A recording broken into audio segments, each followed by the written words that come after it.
Partito.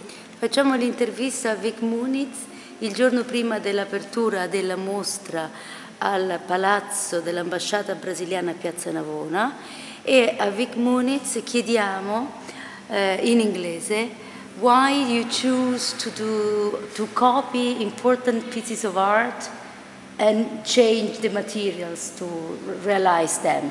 Well, it's most of my work is based on recognition. So if you not only things from the history of art, but also things from the your everyday experience. Like normally they're either an archetype, things that you have a relation to it, it's symbolic, or images that you're tired of looking at them. They're part of your. They're like the basis of your visual vocabulary. Sometimes if you, especially in this show, which is focused on Italian iconography, you realize that these are the pillars, from which we build most of our visual language. Then I think it's no coincidence that there are the things that you recognize very easily. The images, they are part of the archive, on our mind. Yeah. And I read as well that you're trying to ask to a viewer to have a second recognition after the one to... Yeah, well, you look at most of these images, you look at them so much, they've been sedated. So there's somehow, because you looked at them exhaustively, you pass the subject. When you look at them, you don't see what it is anymore. You see the experience that you had when you first saw it. You see how the image got to you. You're more involved with, the placement of that history in the history of images. Like for instance, the Madonna and Child. When you look at the Madonna and Child, you don't see it. Rarely, for somebody who works with images, you rarely see, the Virgin Baby Jesus. You start seeing so you go dressing, beyond. You go beyond. Yeah, you see the clothes, you see the reasons why it was made, you see the facial features. You realize that becomes a receptacle for meaning for the time. So many times it was done in history, it became more of a vehicle for meaning rather than a picture of a woman and a child itself. So basically now you're trying to move the focus on the material. Exactly. Well, on the material, but also the fact that, what really interests me is where the image of the iconography, what binds, material to this image that's in your head.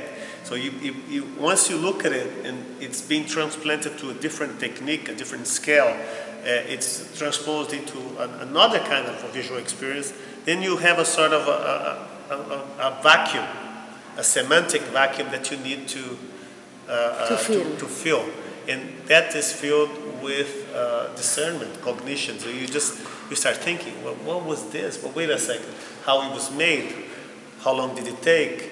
And these are very important things when you look at the images.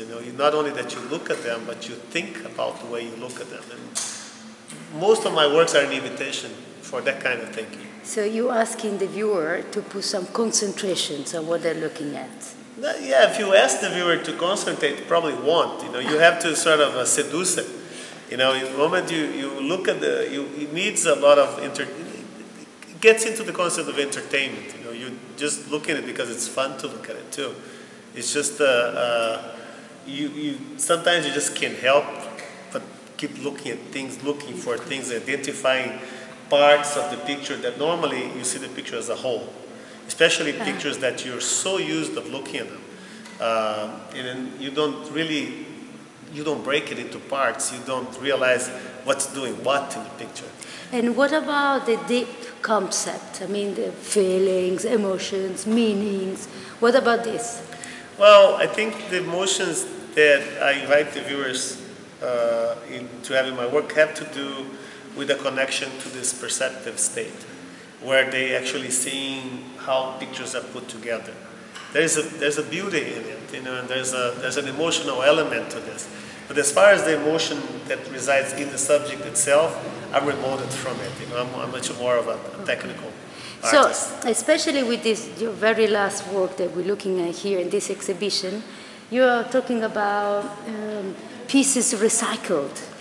So is now this the concept you're trying to let us think of? Well, there's an element of convenience. You know, I work with recycled stuff because it's cheaper to find, you know, but most of the feeling that I'm trying to convey in these works is it has to do with ergonomy.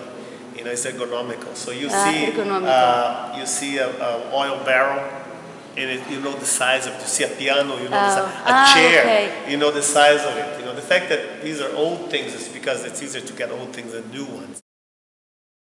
Can you please describe us one of your paintings? You know, one of your pictures.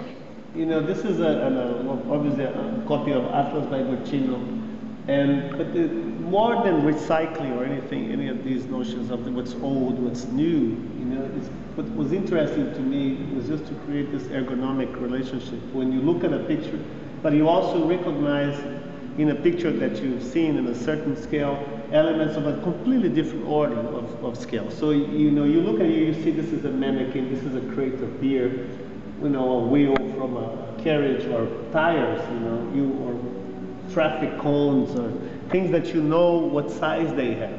So immediately you compare to your size, and you have another dynamic of looking at a picture, because you're also wondering about not only, also if you notice these things are in perspective. So when they're shot, they're not shot directly from above, they're shot from an angle. Which makes it, so the picture, in order for the picture to look like this, it has to be made as an anamorphic distortion. So it doesn't look like this at all when it's on the floor. It's trapezoidal and it's elongated. So you cannot see it when you're down there. Only from the vantage point of the camera, you can see it this way. So you get to see things in perspective. So you have not only a different scale from what you're using in the picture, but you also have two types of readings. One of them, you see something flat, and the other you see something that's actually going into the distance. So it has perspective, sort of breaking a little bit, disrupting a little bit the reading of the picture, as you know. Can make the world better?